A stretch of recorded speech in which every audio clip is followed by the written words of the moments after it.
Hello, mate. Hello.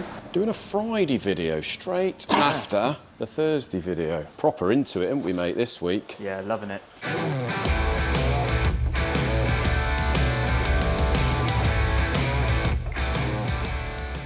So, we've had a sort out in here, first of all, look. Plenty of cozzies all lying about. In order, though. Looking a bit tidier, isn't it, in here? Yep. And the idea was, I need to get this one stripped, because this is the one that's in the car that we've got over Stuart's. So it's taking up valuable ramps, space and time. Yeah, so this is the one that we sort of were checking over and found that there was water and sort of engine pieces in the sump. Yeah, first of all, this is the one that come in, we put a cam oil. belt on it. What did it actually come in for? Basically, he bought it and it was all a bit of an unknown. He was wanted you to have a look and see what was what it might have got, sort of, yeah, a little bit of a service as well. Yeah. So that's exactly what we did. And then he said, just before he was about to pick it up the next day, he said, can you do an oil change? So we said, yes, drain the oil, white goo. Yep, white goo. We found some little pieces of some valve stem seal. Lovely jubbly. Or in the oil. Yeah. He's just bought the car. He's obviously paid sort of decent money for it. Quite a big spec. Meant to be a very big spec. A lot of money spent on it back in the day. But it's been sitting for 2 or 3 years, out in the elements. Yeah, so and as you can see, mate, it's looking rather nasty. Yeah. So apart from the external horribleness, in a way, he was quite relieved that we had to take it to bits, because we all know that, you know, we've had them plenty of times in the past, didn't we, when they're supposed to have this in it and that in it, and they ain't.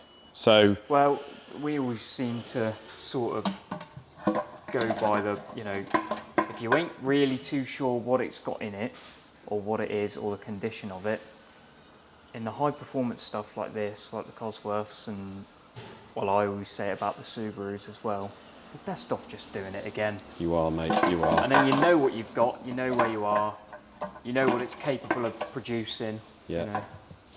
So that has got a baffle in it. That's why it's not coming off. So I'm going to have to turn the engine over the other way. But, mate, I think straight away, before I'd even got the head off, I may have found some idea of why the head gasket's blown. Yeah. It has got 10 long studs in it. Yep. It's got a 16 inlet and a 15 BD exhaust cam. And it's heavily ported. I haven't measured the ports yet, but I will do. It's got the Piper cam pulleys, Kent cams. So far, cylinder head-wise, it is what they say it is, which is good, isn't it? Yeah.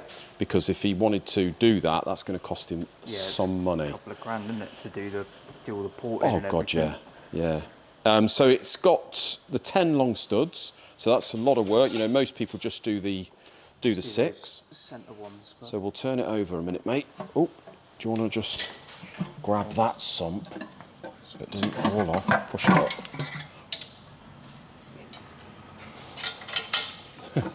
What an angle. There we go, mate. Sorted. Right. There we go.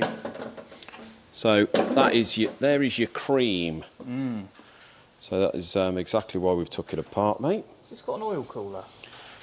It has. Wonder if it's got the original. Well, I don't know. The gasket's been blown good and proper, mate. Yeah. So, first of all, it's got the 10 long studs. Some of them are the older studs, but they have put the newer nuts on, mate, which are these type, as opposed to the old hex top types, which you can't get a bloody socket on. Yeah. So that's a good thing. Down the where are they? Oh, there. On those holes. Yeah. It's a bit tight, isn't it, with the old... Yeah, so these are the hex type ones, which we do not use anymore. Yeah, so you end up, the sockets are too thick. Yeah, you can see, I mean, obviously these run a washer anyway, so do the originals, but you can see how much bigger diameter the old hex ones are. Yeah. Only problem is, first of all, whoever has built this has put these on without any washers.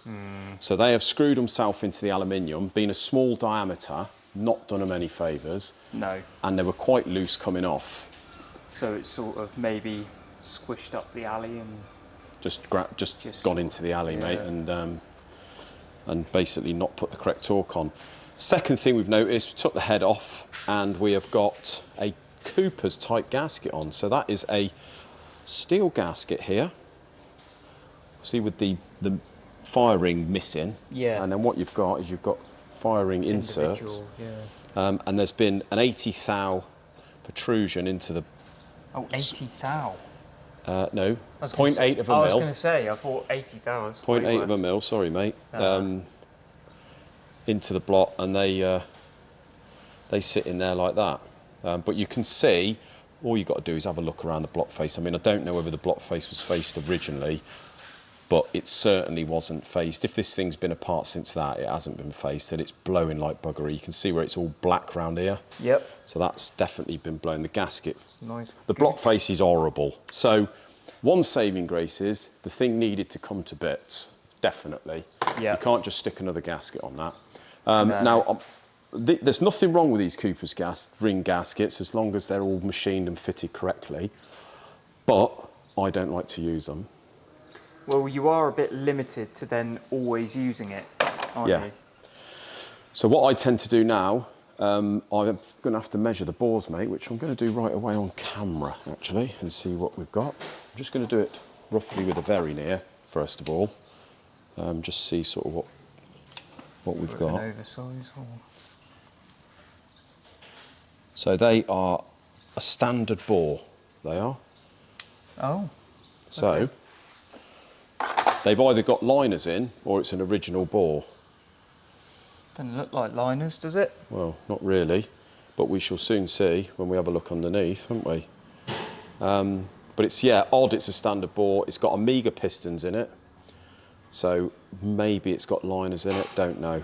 But what I'm going to suggest to him, if it hasn't got liners, we'll probably recommend putting the ductile iron liners in. That way, we can do away with that Cooper's ring gasket.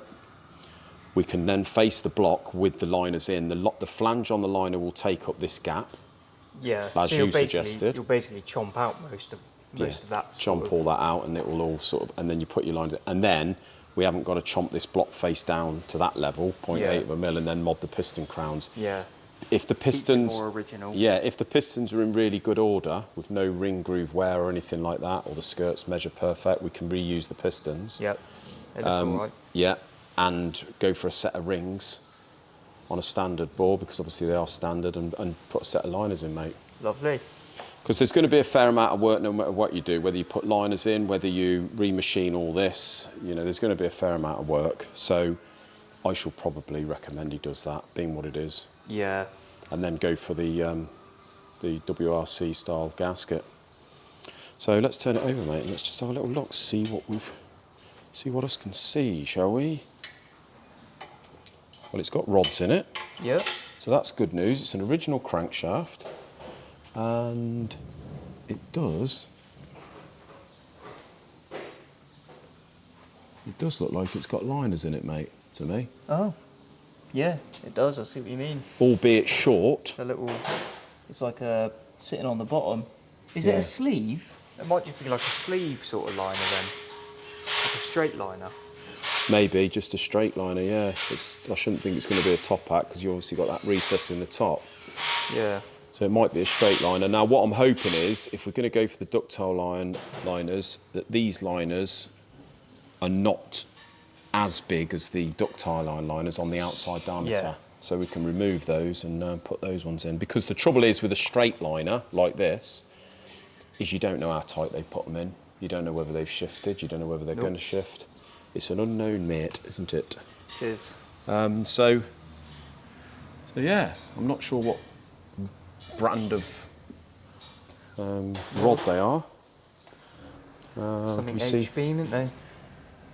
Don't see any, at this stage, I don't see any balancing marks on the crankshaft. No. So I shouldn't think that's been balanced. I would say it's been that... drilled, but I don't know. It don't look like it. Yeah. But it's got the oil jets in the block there. Oh yeah, that's normal, isn't it? Those bolts in that oil pump. Yeah, so that's a probably a high pressure pump. Yeah. There's a load of crap in the end of here, look. Not great. Silicon, I think, was it? Not brilliant. So yeah, well, we shall investigate more, mate. Take the caps off and that and see what we got, shall we? Yeah. But so far, in a way, so good.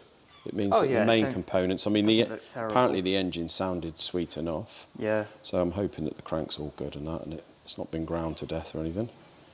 And then it's just a clean up and some new bits, isn't it? Yeah. Pretty straightforward stuff, hopefully.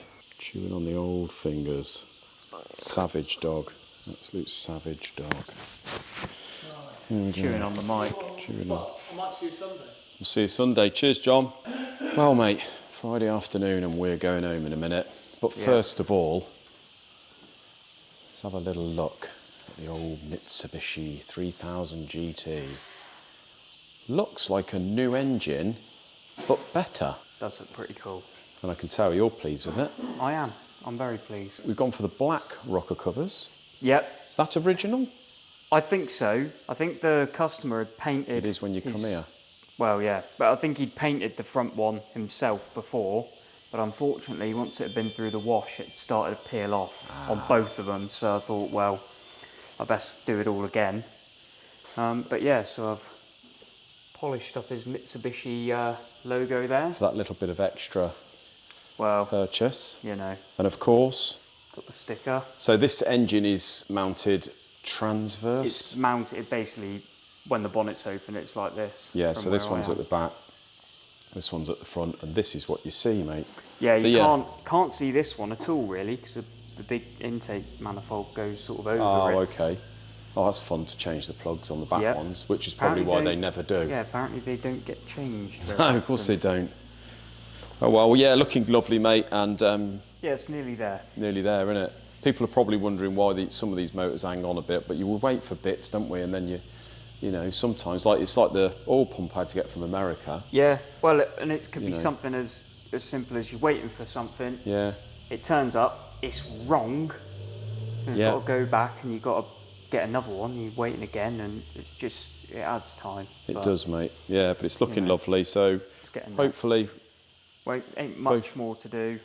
Just a couple of bits from Burton for that, and then that'll be done as well. And then I'm going to get you on the old Focus Mark III RS. Yeah, sounds good to me. I spoke to the owner of the Cosworth.